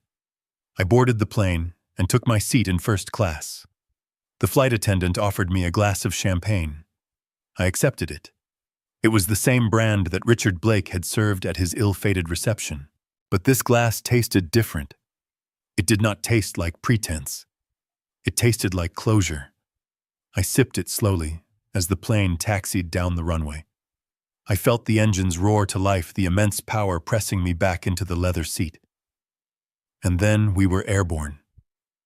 I looked down at the sprawling grid of lights below. Somewhere down there in a holding cell in Queens, Richard Blake was trying to explain to a public defender how he had lost everything in a single sunset.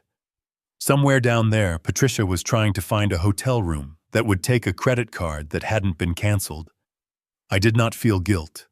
I did not feel sorrow.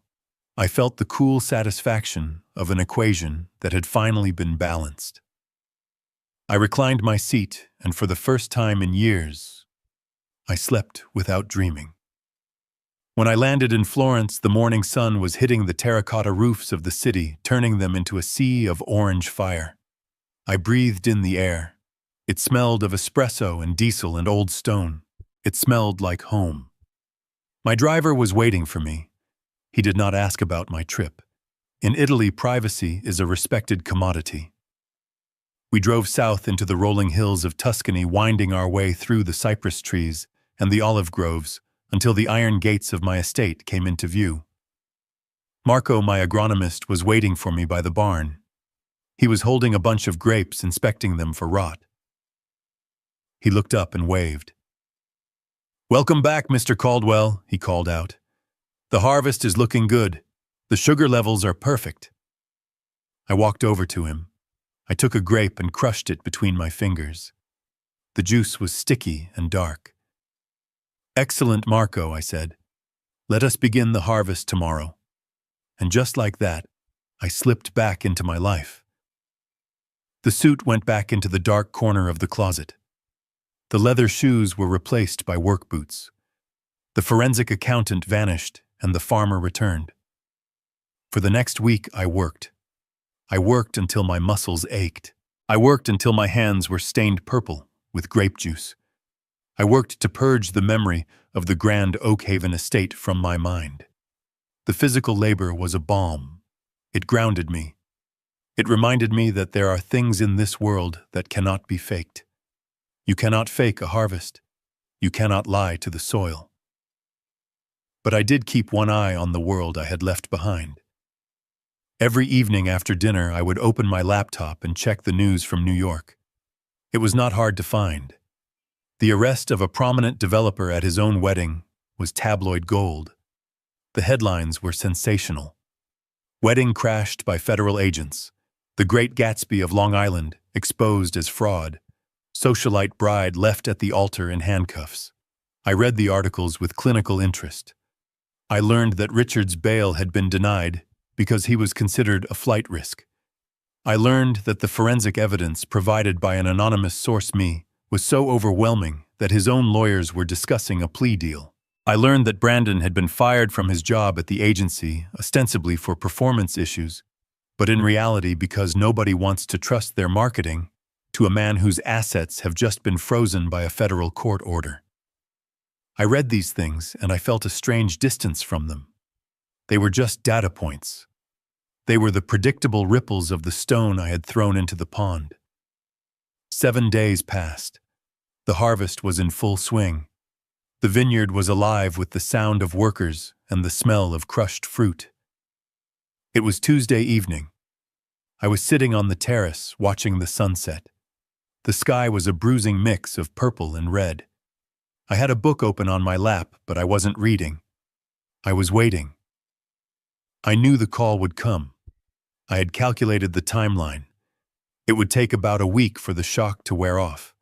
It would take a week for the reality of their situation to set in. It would take a week for the anger to turn into desperation. And then my phone rang. It sat on the stone table, buzzing like an angry insect. The screen lit up. The name displayed was Patricia. I looked at it. I let it ring. Once, twice, 3 times. I picked it up. I did not say hello. I just pressed the button and held the phone to my ear. I listened to the silence on the other end. It was a heavy, wet silence. I could hear breathing. I could hear the jagged intake of breath that comes after hours of crying. I waited. In a negotiation, the person who speaks first loses. And Patricia had already lost everything, so she had nothing left to trade but words. Henry. Her voice was unrecognizable. The sharp edges were gone. The haughty tone of the woman who lunched at Le Bernardin was gone. It was a small voice, a broken voice. It sounded like the voice of the girl I had met 40 years ago before the money and the ambition had hardened her heart. "Henry, are you there?" I took a sip of my wine. I looked out at the rows of vines stretching away into the darkness. "I am here, Patricia," I said. There was a sob on the other end, a raw, ugly sound. "Henry, it is gone," she whispered. "Everything is gone. The penthouse, the cars. They took my jewelry, Henry. They took the ring off my finger in the evidence room. They said it was proceeds of crime. I have nothing. I am staying in a motel in Queens. Brandon is sleeping on the floor." She paused, waiting for me to offer sympathy, waiting for me to offer a solution. But I remained silent. "Henry, please," she said. "We need help. Just enough to get an apartment. Just enough to start over. You won't miss it. You are rich now. You own everything." I closed my eyes. I remembered the way she had looked at me in the courtroom when she took the house. I remembered the way she had laughed when Richard mocked my suit. I opened my eyes. The stars were coming out over Tuscany. "I am not rich, Patricia," I said calmly. "I am just solvent. There is a difference." "Henry, don't be cruel," she begged. "We are family." I gripped the phone. "We were family," I said. "Now we are just people who used to know each other." I waited for her to speak again. I waited for the final plea. Because I knew that this conversation was the last line of the ledger, and I intended to write the final entry with a steady hand. The silence stretched between us across the ocean, a thin wire of tension, connecting the dark vineyards of Tuscany to the neon desperation of a Queens motel room. I could hear the hum of the vending machine in the background on her end.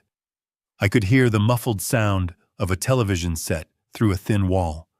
These were the sounds of her new reality, and they were deafening. "Henry, please," Patricia whispered, and her voice cracked under the weight of her shame. I was stupid. I was vain. I was so desperate to be envied that I let a stranger ruin us. But I have learned my lesson. I swear to you. I am looking at my hands, Henry, and they are shaking. We are sleeping on a mattress that smells like cigarette smoke. Richard is in jail, but the bail bondsman is calling me every hour. I listened to her, and I felt a strange ghost of the affection I once had. It was not love.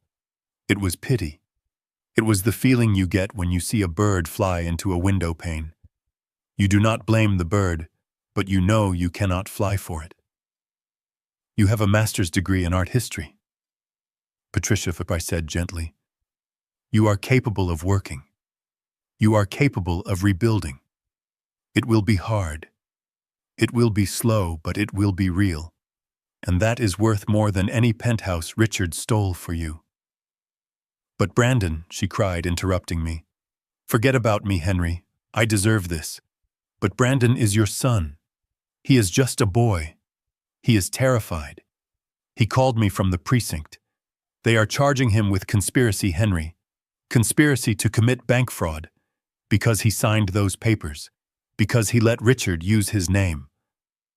I gripped the phone tighter. This was the knife twisting in the wound. "He is not a boy, Patricia," I said, my voice hardening. "He is 32 years old. He is a man who stood in a title office and signed his name because he wanted a shortcut to a mansion. He wanted the reward without the risk. He is going to prison." "Henry," she sobbed, "they are going to destroy him. You have the money. You bought the debt. You could just forgive it. You could wipe the slate clean. Please, Henry, for the sake of the little boy you used to carry on your shoulders, save him." I looked down at my hand. It was calloused from the harvest. It was a hand that had worked. "I have already saved him, Patricia," I said. She stopped crying. There was a moment of confused silence. "What do you mean?" she asked. "I did not pay off his debt," I said, measuring every word. "I will never pay off his debt. If I did that, I would be robbing him of his dignity. I would be teaching him that Daddy will always fix the world for him. And I will not be around forever, Patricia." "Then what did you do?" she whispered. "I hired a lawyer," I said. "A lawyer," she repeated blankly. "I hired the best criminal defense attorney in New York City," I said. "His retainer is $50,000. I paid it in full this morning. He is a shark, Patricia. He will argue that Brandon was coerced. He will argue that Brandon was a victim of Richard's manipulation, not a partner in his crime. He will keep our son out of prison. I paused, letting the words sink in. But Brandon will still lose the house, I continued. He will still lose his credit rating. He will still have to declare bankruptcy. He will have to get a job waiting tables or working construction to pay his rent. He will have to start at the bottom just like I did. Just like you did before we met. Patricia was silent. I could hear her processing this. I could hear the realization dawning on her that there was no magic check coming. There was no rescue boat. There was only a life raft and a pair of oars. "That is cruel, Henry," she whispered. "To give him a lawyer, but not a life." "No, Patricia," I said. "That is the most generous thing a father can do. I am giving him his freedom. But I am making him pay for his own dinner. That is the lesson. You own your signature. You own your choices." I heard a knock on her motel door. I heard her gasp. "I have to go, Henry," she said, her voice panicked. "It is the bondsman again." "Good luck, Patricia," I said. "Henry, wait," she cried. "When will I speak to you again?" "You won't," I said. I pulled the phone away from my ear. I did not press the end call button. I simply looked at the device. It was a black rectangle of plastic and glass, a portal to a world I no longer inhabited. It was the last link to the man I used to be. I walked over to the large stone fireplace that dominated the living room of the farmhouse. The fire was roaring, consuming the oak logs we had cut last winter. The heat was intense. I tossed the phone into the center of the flames. It landed on a burning log. For a second, the screen lit up one last time, bright and defiant. Then the plastic began to bubble. The glass cracked. The black smoke curled up the chimney, carrying the voices of Patricia and Brandon and Richard away into the night sky. I stood there watching until the phone was nothing but a twisted lump of melted slag. The audit was finished. The books were closed. I turned around and walked out of the heavy wooden door onto the terrace. The night air was cool and crisp, smelling of earth and fermentation. Sitting at the long wooden table under the pergola was Giovanni, my business partner. He was a man of few words and deep loyalty. He had a bottle of our new vintage open on the table. He poured 2 glasses as I approached. The wine was dark, almost black in the moonlight. "Is it done?" Giovanni asked in Italian. I took the seat opposite him. I picked up the glass. I looked at the liquid swirling against the crystal. "It is done," I said. Giovanni nodded. He did not ask for details. He raised his glass. "To the harvest," he said. I touched my glass to his. The sound was a clear, pure note that rang out over the sleeping vineyard. "To the harvest," I repeated. I took a sip. The wine was complex. It tasted of struggle and of sun, of rain and of patience. It tasted like the truth. I looked out over the valley. Tomorrow we would begin pruning the north slope. It would be hard work. My back would ache. My hands would bleed. But every grape I grew would be mine. Every bottle I sold would be real. I was Henry Caldwell. I was 71 years old. And my life was just beginning.